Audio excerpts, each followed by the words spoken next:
So most of us that aren't living in America, that see what's happening in America, can clearly, very succinctly see, obviously see, that Donald Trump is at war with his own country.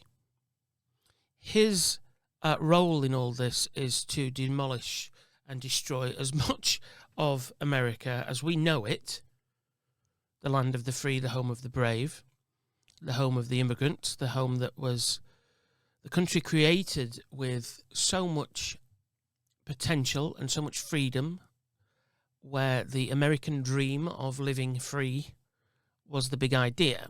And that seems to have sort of gone by the wayside. This week hasn't been the best week for democracy in America. Steve Bannon has done a video. Let's have a look at that. And maybe now you'll see why I'm more concerned. When you add these little things up together, they sort of spell out a few things.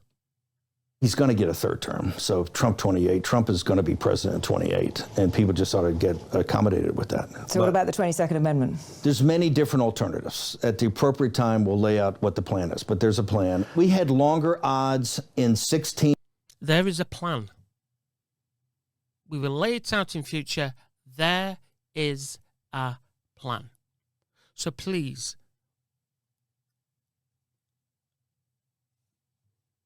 the other thing that has sort of happened this week, last few weeks actually, is this. The Department of Defense is no more. What you now have is a Department of War. Now, every country, including here in the UK, at times has had a war department. In this country, we have a war cabinet. When we're at war, World War II came around, Churchill created a war cabinet.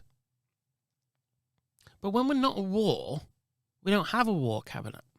We don't have a department for war. We have a Department of Defense. We have a Defense Secretary, just like America did.